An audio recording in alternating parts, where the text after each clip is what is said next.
Now, Nicola Sturgeon has apologised for telling a journalist her WhatsApp messages would be released, despite knowing they had already been deleted. Oh, facing a grilling at the UK COVID inquiry today, the former First Minister said she was simply following policy. And you knew at that point that those messages had been destroyed? I knew, yes, that I had operated in line with a policy that I had operated in line with, and advice that I had had from the outset of my time as a minister to ensure that conversations with others in government with any impact or relationship to government business shouldn't be kept in a phone that could be lost or stolen, but properly recorded. Well, now we know what her favourite flavoured soup is. Word soup. What on earth was that all about? But it's enough to make you weep. And later on this morning, Miss Sturgeon did indeed burst into tears because she was so traumatised by having to lead Scotland through the COVID crisis. I think we've got that footage for you. I was the First Minister when the pandemic struck. There's a large part of me wishes that I hadn't been, but I was, and I wanted to be the best First Minister I could be during that period. It's for others to judge the extent to which I succeeded. Well, I think judged we have all done. Yeah, we judged you. You didn't succeed. Deputy Comment Editor of the Daily Telegraph, Annabel Denham, is still with us. I mean, let me get out the world's smallest bagpipes to play some sort of sympathetic ditty. But the thing is, Nicola Sturgeon, time and again now, is being exposed as someone who is a bit megalomaniacal, as she was during the pandemic, as she was in the running of her own party. And then when the buck does stop with her, considering that is what she wants, she doesn't know how to handle it. She deflects responsibility and, frankly, fibs. Well, I mean, there's quite the web that has been weaved here, and it now looks like Nicola Sturgeon is trapped in it. And for a long time, I feared that she wouldn't be held to account, just in the way that the SNP hasn't been held to account for its abysmal record in government, the impact that it's had on drug deaths, the backlog on the NHS, the life chances for children growing up in Scotland today because of the education system, which has just gone into reverse. And there hasn't been adequate scrutiny. And I think we should welcome the fact that Jamie Dawson, the KC north of the border, is really probing Nicola Sturgeon on these important issues. And so much has come out already. Like the lack of Hugo guy down Hugo Keith, yes. Yeah. But, you know, I mean, there has been lack of scrutiny. We need to be asking questions about why there weren't minutes for the Scottish equivalent to Cobra. More questions to be asked about what the contents were of those WhatsApp messages. We know some of them, thanks to others who have already gone before the COVID inquiry, but I still don't think that we've had an adequate response from the First Minister. And, you know, Michael Gove's point about whether the pandemic was used in order to advance the independence cause, because so much is being weaponised. I mean, a big piece SNP in The Spectator by Fraser Nelson, the editor, this week, with the headline McMafia. And some of the stuff in that is eye-watering. And the big maxim among Nicola and her acolytes was plausible deniability. So they just came up with reasons that they could deny the truth. And it is not right. She can't just say we had a policy, get rid of WhatsApp messages.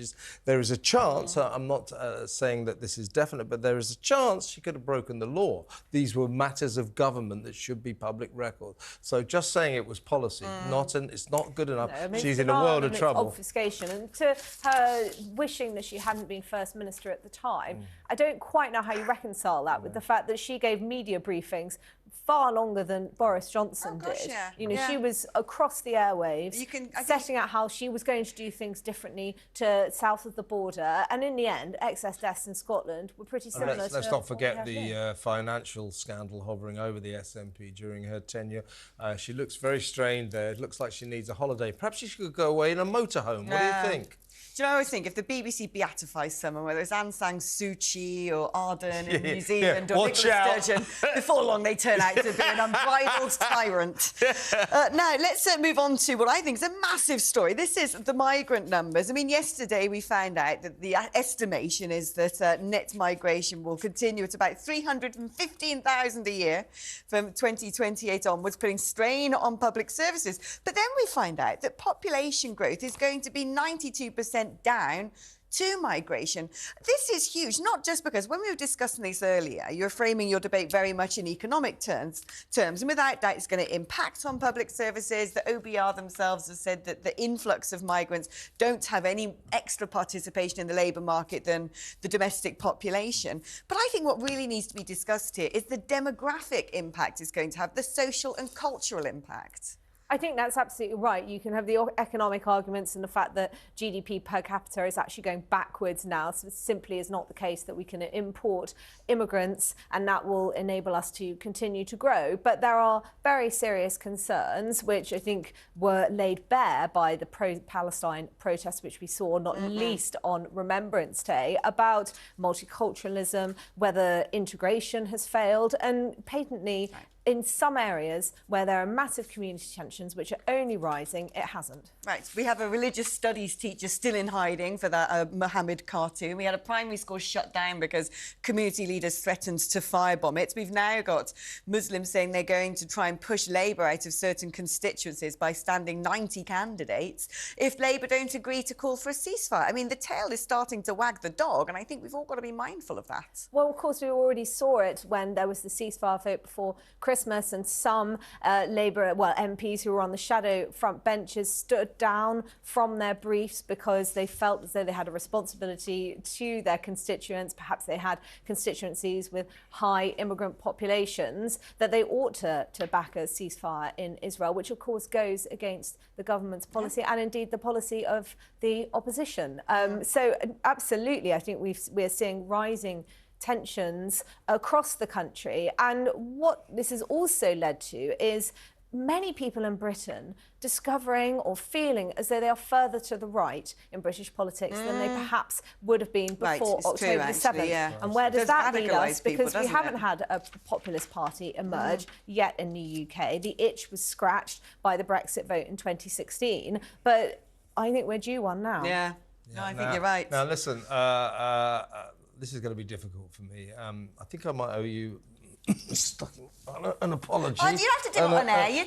An apology. We had a bit of a row about Keir Starmer saying that he's going to ban all conversion therapy. I wasn't wrong what I was saying, but you've made a more relevant point. The relevant point is a doctor friend of mine corrected me after we discussed. He wouldn't let me correct him. No, of course not. No, never. Corrected by someone else. But what it amounts to, that conversion therapy for kids is an extremely dodgy area, if you ask me. However, a doctor said that basically, if this law comes in and some little kid who's say 12, 13 or something, comes in and says to her, "I'd like to be a different gender. I'm a boy. I want to be a girl," or whatever.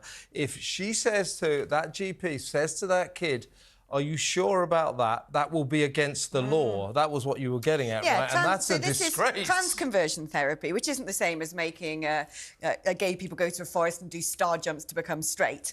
It's nothing like that. This is essentially about talking therapies and not just affirming when someone, young or old, says, "I think I'm in the wrong body," but actually being able to say, "Well, look, is that... Are you sure about that?" And I think that this will push vulnerable children into medical pathways that are irreversible. I think it amounts to almost child abuse. I certainly think that we have a problem where most people think of conversion therapy, as you say, as being taken to some camp, perhaps in the southern states of America, where they try to beat your homosexuality out of you. And of course, that's, to me at least, a terrible practice. Right. And it's abusive of people who are going through a very difficult time. And not to mention the fact that it doesn't work. But there's an enormous distinction between that and teachers, doctors, even parents trying to support their children who may feel as though they identify as the opposite gender, but they might be gay. And if we don't have these conversations, if we essentially have the Labour thought police coming in and shutting it down, challenge teenagers, then we will have a situation where more and more teenagers are being forced down a path that actually isn't the right one for them. Also, one last point, we've got to move on, but my point that I was making, which is still relevant, if you're an adult and you're gay and you don't want to be gay, surely you can have the right to go to a conversion therapist. You know, that's a freedom of choice. I mean, it won't work, but banning an adult from making a legal choice, a valid choice, I don't know. Let's move on. Gender politics.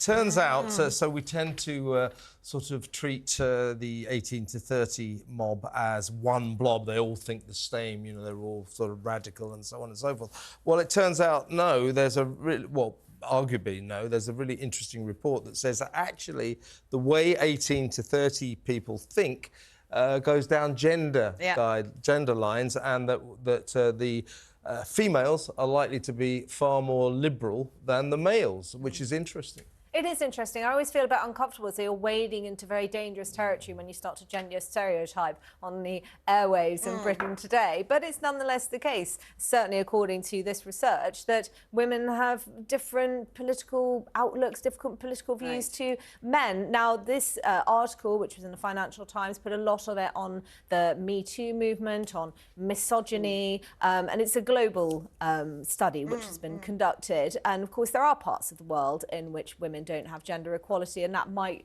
make them lean towards having more liberal societies. But, you know, in the UK, what happened in 2019 was interesting, because we did see women turning away from the Conservative Party in the way that they hadn't done previously. And that wasn't just millennials or Gen Z, but actually across the board. And ever since, the Tories have been trying to bring in different policies that might bring them round, such as massive increase in the childcare subsidy that's going to parents. I mean, what's interesting about this, I think, and I've always said a lot of middle-class women are the most dangerous people in society, because they're the ones, no, they are, they're the ones who don't stand up for women's rights and become trans allies and all the rest of it, and like all the sort of, you know, gender conversion and all of this. They are, middle-class women are very dangerous. Believe me. Very dangerous sector of society. But it's biological, isn't it? It comes down to this psychological need for women to want to present as being nice and to follow the herd. Men tend to have that sort of extra egotism that says, I don't mind, you know, standing up for what I believe in.